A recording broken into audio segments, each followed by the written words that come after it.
Hi, I'm Gabriel Flores, aka Maybe Lee, in the house, tuning in. I hope you guys are tuning in. I hope you guys have tuned into my other episodes where I talk about stuff about my personal life and I relate it to other topics out there that interest me, really interesting topics. Basically, this is just a I'm getting up here today in front of you guys to as an opportunity to talk about really cool stuff and to learn from this stuff, to explore these ideas a little bit further and hopes to advance them to the next level. And today is no different. That's exactly what we're doing here today. Today, I want to talk about my sexual history. So go as far back as I can remember. I've always thought about having sex with another woman. I always wanted to have sex with an older woman, with a girl my age. I was always thinking about it. I was always sexually orientated. I always, even way back in elementary, was the first time before I even had sex, I was masturbating. I started masturbating. I don't know where the idea came from. I guess it was just a um, part of who I am as a person, kind of just built into the person that I am. And even today, that's kind of how I see it. I don't see it as a sin or anything more than a piece of technology. And lucky me, I get to have sex. Well, of course, only when the other person is willing to. I'm a heterosexual. I like women, but I have explored in the past with other males, with other men, with other boys, guys my age. I have explored in those areas.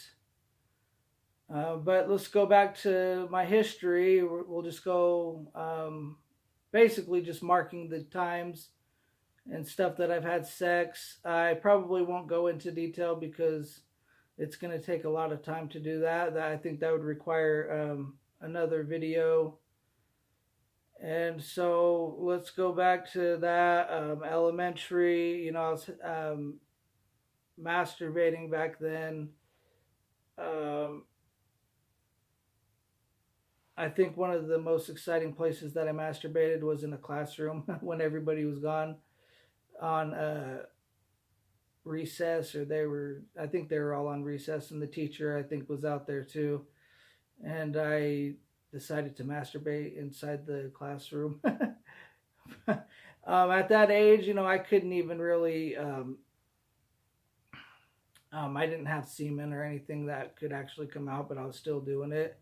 So I was masturbating even before that. So, that tells you how much a part of my life that it is. Um, and at that time in elementary, I explored with another boy to attempt to have male to male sex. It didn't work because we were so young and we didn't know what we were doing. But we tried. I think we were at my house and I tried doing that. And yeah, it didn't work. We still remained friends and everything. We were just kids trying, just doing something. It was something to do that one day, and that's what we did. But that's kind of like a precursor to my sexual history. And the first time, the very very first time I could have had sex, it didn't go through because I was too scared. The other chick was older than I was, and I was too scared to have sex with her, so I turned her down. And that would have been the first time. But the very first time, I was, I think, 13 years old in seventh grade in West Valley City, Utah, in my bedroom. I can't remember if it was day or night. I was on my bed. I was on bottom, she was on top. And after that, that was the first time we had sex a bunch of times. So I'm right now I'm just counting basically the number of people I've had sex with, the number of different people I've had sex with, and I didn't count the when I was in elementary when I was exploring with that one kid. This is the first time. And then I have sex with another girl around the same time on my couch. I think I'm either in seventh or eighth grade. We only have sex like once, and this is when me and my first girlfriend broke up for a brief period, and I have sex with this other girl. I because I got locked up around this time frame. Um,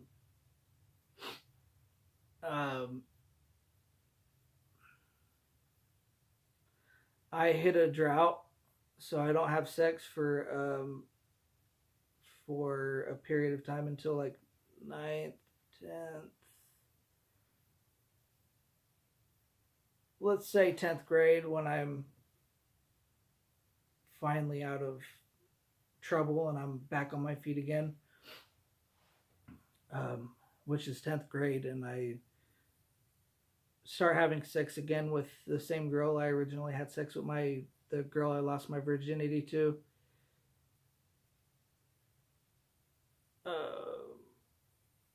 I guess I'll only count the girls that I've actually put my thing into also. So if it's just like foreplay, I'm not going to count that. I'm just going to count the girls that I've actually had sex with. And guys too. Guys, I'll just throw in foreplay and stuff in there or whatever. Anything with a guy, I'll count on here just because. And then so that's 10th grade. I'm having sex with the same girl again. Um, and then I have sex with another girl that I meet at work.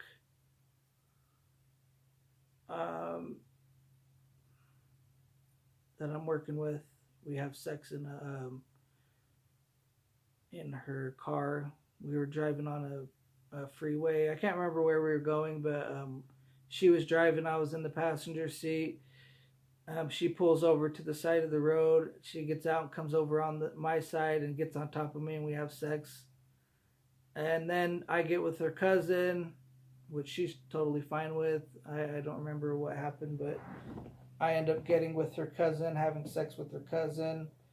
I don't remember the first time me and her cousin had sex, but the one memorable time is I'm in we're in her truck. She picks me up in her truck. I'm living in West Valley City, Utah, and then we drive to a nearby park. And her truck is one of those trucks with the covered bed. It has a covered bed on it, and we park at the park. There's nobody there. We get in the back, and inside the thing is like a bed for camping and stuff. There's like pillows and blankets and stuff on there, and we have sex there on that thing. But after that, I moved to here to Avondale, Arizona, where I'm currently at, and have a drought from like 10th, 11th, all the way up until 12th grade when my first girlfriend moves out here. And we have sex, of course. She's living out here. But then I have sex with the new girl that I meet out here a couple times. But then I go to the military, so I hit another drought because I'm focused on making it through boot camp, which I make it through boot camp. I'm focused on making it through training. I make it through training.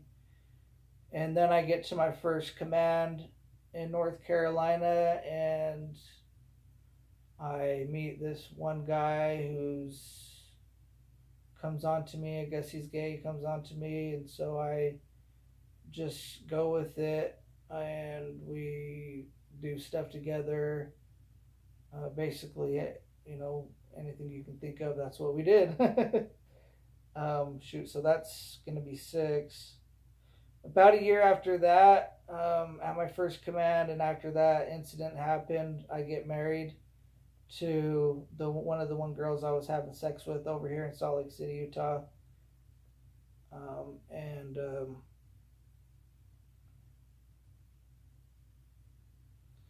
And And so, we're having sex all the time, a lot. All of these girls that I've been with the exception of a couple of them, we've had sex a lot of times, all of the time, doing all kinds of different things in different places and stuff like that.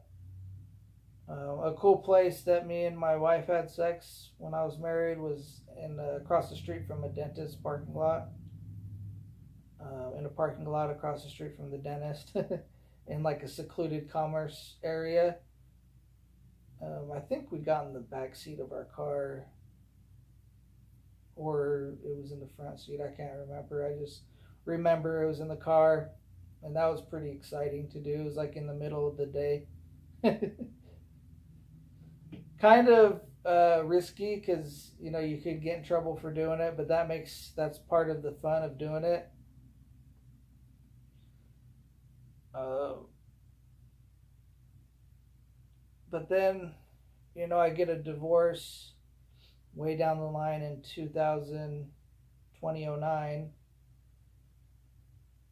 and this time I start having sex with all kinds of chicks.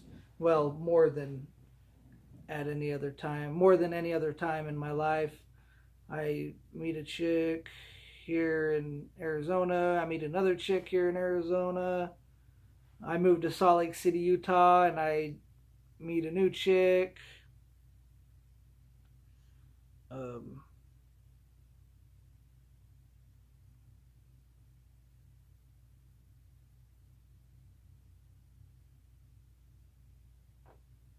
I meet a new chick, another guy. There's another guy way back to in junior high that I didn't mention, and another chick.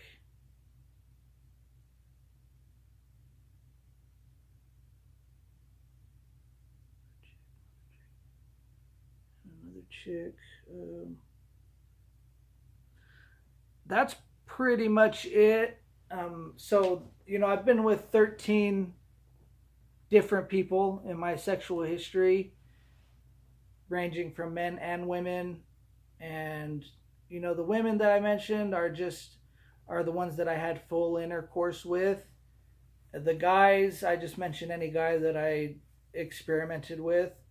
And that's 3 times in my life that I've experimented with another guy. And then the girls that I've done stuff with that didn't include sexual intercourse isn't included in that, so there would be even more girls on there. But 13 is a pretty solid number, and throughout all of that, I've had a lot of fun with these chicks. I've had a lot of fun. I've done it in some crazy places. One time I had sex on a mountain trail. During the day I went on a hike, and we had sex on the trail in like a spot where it's hard for other people to see. But we still did it up there. It was kind of cool. All in tune with nature and stuff. So it was kind of interesting. But my sexual history is relevant to my friends because my friends get a better look at who I am, and because it's close to my heart.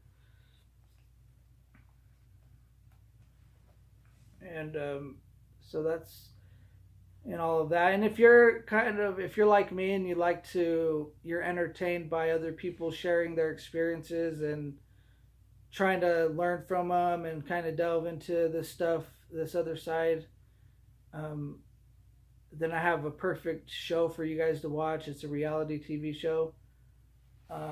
But society isn't really too like accepting of sex and stuff like that. It's like, I guess for me it's like a part of who I am. But when you're in regular society, it's like a way distant memory. And what these cats do is they go to a secluded place in Mexico, a secluded beach in Mexico, and they tape a TV show where these people attempt to find love with each other. They meet with each other, they hang out with each other, and eventually they ask each other out, and they try to make it to the goal is to make it to the end of the show, to make it to the fantasy suite where they get an opportunity to have sex with each other and take it to the next level, marriage. It's called Bachelor in Paradise, and these cats that I'm talking about, they've had their hearts broken before. In the Bachelor franchise, they come from different TV shows where they attempted to find love, but it failed.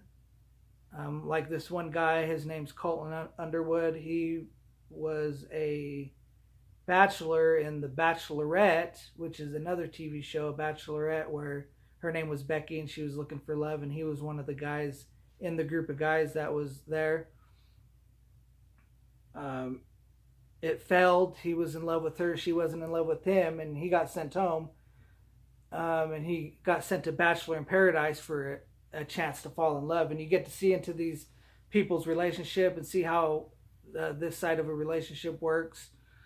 And so it's pretty cool. That Colton Underwood guy too. I just found out now by an article written by Mike Krolak on September 4th, 2018, that Colton Underwood is ABC's 23rd season, The Bachelor's 23rd season. The next Bachelor, he's the next Bachelor, which this will be the 23rd season. And so it's pretty cool. It's failed for him twice, finding love, and they're kind of giving him another chance to see if it'll work out. And I think it will, because he seems like a pretty cool cat, but sometimes it just doesn't work out. And for him, it didn't work out those times, but they're giving him another chance. So yeah, tune in, guys. Watch the TV show, The Bachelor. It'll be on January 2019 on ABC, called The Bachelor. Peace out. Until next time, I hope you guys enjoyed this. See you later.